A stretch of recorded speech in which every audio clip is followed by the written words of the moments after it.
जय श्री कृष्णा। नमस्कार दोस्तों भक्ति सागर चैनल में आपका स्वागत है। दोस्तों आज का विषय है कि यदि शक्ति का प्रत्यक्षीकरण ना हो, यानी कि आपने साधना की है और आपको कोई दर्शन शक्ति ने नहीं दिए या फिर आपको कोई अनुभव नहीं है, तो फिर क्या साधक क्या करे।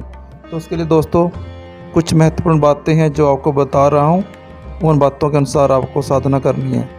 तो सबसे पहले दोस्तों संकल्प। आपने संकल्प में ये बिल्कुल क्लियर करना है कि आपका मुख्य मकसद क्या है साधना करने का।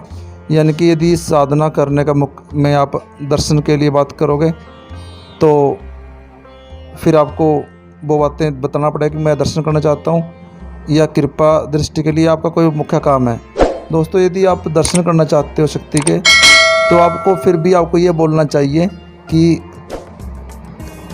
मुझे आपकी कृपा प्राप्ति के लिए साधना कर रहा हूँ। तो कृपा प्राप्ति में सब कुछ आ जाता है, आपके काम भी बनने लगेंगे और दोस्तों आपको शक्ति खुश होकर आपको दर्शन भी देगी। लेकिन यदि आप हट करके जिद करके ये कहें कि मुझे दर्शन ही करने हैं, दोस्तों क्या होगा कि फिर वो साधना आपकी बिगड़ भी सकती है और हो सकता है कि आपको उसके शक्ति के जो अनुभव हैं वो बढ़ जाएं। हो सकता है कि आपकी जो परीक्षा टाइट हो जाए, परीक्षा आपकी हार्ड हो जाए। यानी कि यदि आप शक्ति को संकल्प में ये कहते हैं कि मुझे सिर्फ आपकी कृपा दृष्टि चाहिए, मुझे आपकी कृपा पानी है, तो आपको कृपा दृष्टि मिलेगी, आपको काम बढ़ने शुरू हो जाएंगे और हो सकता है कि शक्ति खुश हो जाए और आपका तपोबल इतना बढ़ जाए तो आपको दर्शनों की प्राप्ति भी हो जाए और साधना का प्रत्यक्षीकरण भी हो जाएगा। नंबर 2, अब ये डिपेंड करता है कि आपने मान लो कि 21 दिन की साधना की है और आपको कुछ अनुभव प्राप्त हुए।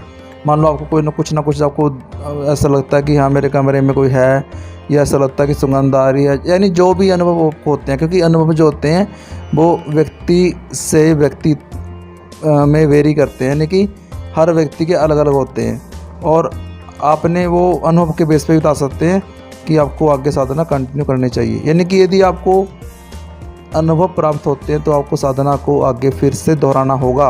यानी कि अनुभव के बेस पर बता सकते हैं कि आपकी साधना सही चल रही है, एकदम से साधना आपकी सही चल रही है और आप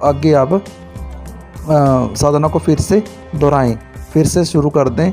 यानी कि उस संकल्प को बढ़ा सकते हैं, यानी कि बस उसको करते रहें। ठीक है दोस्तों, मेहनत करनी पड़ती है साधना के जगत में।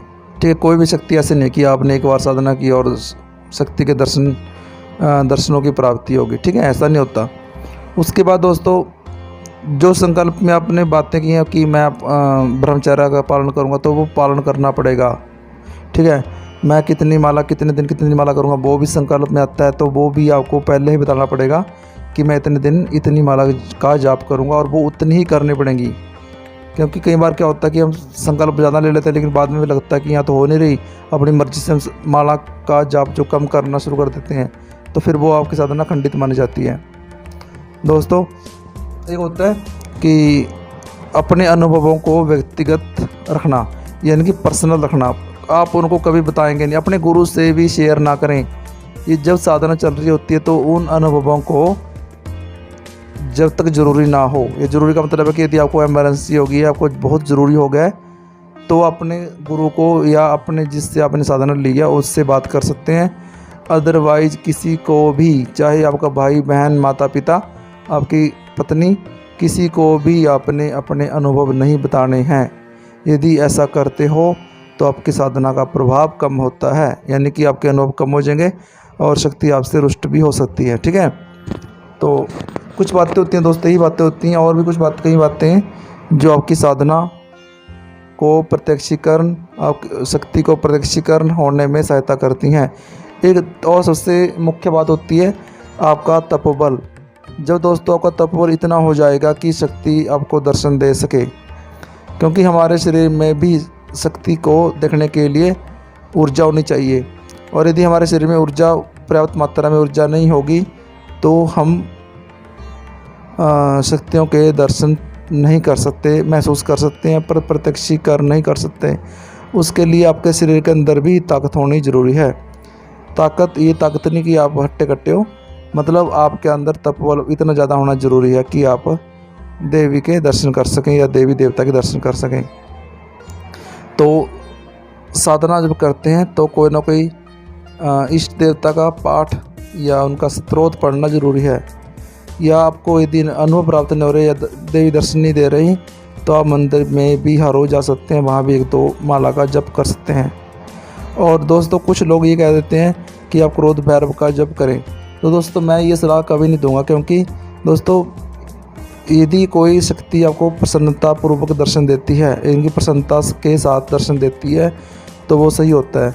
यदि आपको किसी भी शक्ति को ज़बरदस्ती लेकर आओगे, उसको मतलब क्रोध भैरव का या किसी और देवता का जप करके उसको आन दे के आप बुलाओगे, तो उससे क्या होगा कि वो शक्ति आ तो जाएगी, क्योंकि उसको दुख होगा उस चीज़ का और उसको कष्ट होंगे तो उसको आना पड़ेगा। लेकिन दोस्तों वो आपका कभी भला नहीं करेगी, वो हमेशा आपको मतलब आपके कभी काम नहीं करेगी और पूरी तरह से आपको हो सकता है कि आपको नुकसान हो जाए, कोई नुकसान उठाना पड़े आपको लाइफ के अंदर। तो इससे बेटर क्या है दोस्तों कि आप मेहनत ही कर लें, और वो मेहनत राइट डायरेक्शन में होनी चाहिए, सही दिशा के अंदर मेहनत होनी चाहिए। ऐसा दोस्तों ऐसा नहीं होता कि हम मेहनत कर रहे हैं तो वो सफल होगी, नहीं। तो हमें मेहनत भी करनी है और वो मेहनत सही दिशा के अंदर भी करनी है, तभी आप लोग शक्ति के दर्शन कर सकते हैं। तो दोस्तों जो मैंने बातें बताई हैं मुख्य उन्हीं बातों को मैं फिर से दोहरा देता हूँ कि एक तो आप संकल्प सही से लीजिए, उस संकल्प के अंदर सभी बातें स्पष्ट कर दीजिए शक्ति के सामने कि हे देवी देवता जो भी है उनका नाम लेकर उनसे प्रार्थना करें कि मैं ये संकल्प लेता हूँ, मेरा नाम, बाप का नाम, गोत्र, आप गांव का नाम, ठीक है, और साधना क्यों कर रहे हैं तो वो स्पष्ट करें। उसके बाद दोस्तों आपको स्पष्ट करना पड़ेगा कि आपका मकसद क्या है साधना करने का, ठीक है। और उसके बाद दोस्तों एक आपको ब्रह्मचर्य का पालन करना है पूरी तरह से। जब आप साधना कर रहे हैं, आप भक्ति मार्ग पे हैं तो कोई ज़रूरी नहीं है, लेकिन यदि आप कोई लंबी साधना कर लेते हो 6 महीने की या 90 दिन की या कोई ज़्यादा साल की 2 साल की, तो उसके लिए फिर आपको संकल्प में ये बोलना पड़ेगा कि मैं आपकी साधना करने के लिए कर रहा हूँ और उसमें मैं ब्रह्मचर्य का पालन नहीं करूँगा, ठीक है। तो आपको वो मैं बताना पड़ेगा। उसके अंदर भी ये नहीं है कि आप ये बोल दोगे कि आप हर रोज़ भी मतलब ब्रह्मचर्य खंडित करोगे, लेकिन उसके अंदर भी आप जब ज़रूरत हो शरीर को तो आप मतलब ये वो ब्रह्मचर्य खंडित हो सकता है तब आप। लेकिन हाँ उसके लिए भी ये है कि जब साधना करके उठें तो 1 घंटे तक, साधना करने से पहले और साधना करने के बाद, जप करने के बाद 1 घंटे के बाद आपको मतलब जो भी समझ चुके हो दोस्तों आप, तो वो संभोग नहीं करना मतलब, ठीक है। तो उसके बाद होता है दोस्तों एक होता है कंटिन्यूटी। आप लगातार जप करें दिन में या रात को जब भी समय मिलता है, उससे पहले या बाद में आप अपने इष्ट देव का स्तोत्र या जो भी पाठ होता है वो पाठ करें। इससे भी आपका तपोबल बढ़ता है और आपकी मानसिक या आत्मिक शुद्धि होती है, ठीक है। हाँ एक बात और दोस्तों कि जब भी साधना शुरू करते हैं उससे पहले 3 मिनट के लिए नाड़ी शोधन जरूर करें। नाड़ी शोधन के लिए दोस्तों की आगे वीडियो बनाऊंगा मैं, उसके लिए होता है कि आप अनुलोम विलोम और कपालभाति कर सकते हो 3 मिनट के लिए, जिससे क्या होगा कि आपकी जो अंदर से शुद्धि हो जाती है शरीर की, आत्मा की, तो वो हो जाती है, ठीक है। तो उससे भी आपको जल्दी अनुभव होती है और आपका जो ध्यान है वो जल्दी लगना शुरू हो जाता है, ठीक है। तो आगे बताऊंगा उसके बारे में। और एक है दोस्तों कि यदि आपको अनुभव नहीं हो रहे हैं तो आप डेली हर रोज़ मंदिर जा सकते हो, मंदिर में दीपक लगा के आएँ और प्रार्थना करें भगवान से कि ये भगवान मैं ये साधना कर रहा हूँ और मुझे साधना में सफलता की प्राप्ति हो। तो इससे भी आपको पुण्य मिलेगा और साधना सफल होने के चांसेस बढ़ जाएंगे। और दोस्तों यही मुख्य बातें हैं जिसका ध्यान रखना होता है। तो शक्ति ऐसी बात नहीं, शक्ति को आना पड़ता है। जब आप जाप कर रहे हो किसी भी परलौकिक शक्ति का, तो वो जाप आपका वेस्ट कभी नहीं होता दोस्तों कि वो आपने जाप किया और वो जाप वेस्ट हो गया, व्यर्थ हो गया, ऐसा नहीं होता। उसके लिए दोस्तों क्या होता है कि वो जाप आपका गिनती होती है, उसकी काउंटिंग होती है, वो जाप आपका माना जाएगा। यदि आपको अनुभव होना शुरू हो जाएं दोस्तों, तो आपसे प्रार्थना है कि साधना बंद ना करें, साधना को छोड़े मत। वो सिर्फ आपकी परीक्षा होती है और उसको फिर यदि मान लो 21 दिन पूरे हो गए तो आप 21 दिन आगे फिर बढ़ा दें। ठीक है। तो चलते रहने दो उसको, फिर रोकने की ज़रूरत नहीं है साधना को दोस्तों, क्योंकि फिर आपकी जो आपकी मेहनत होती है वो सफल होने वाली होती है, ये उससे साबित हो जाता है दोस्तों, ठीक है। तो साधना को करते रहें लगातार।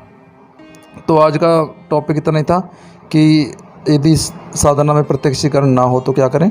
तो उसके लिए दोस्तों ये कुछ बातें थी, मुख्य बिंदु थे मैंने बताए, तो इनको आप फॉलो करके, इनको मान के आप साधना में सफल हो सकते हैं।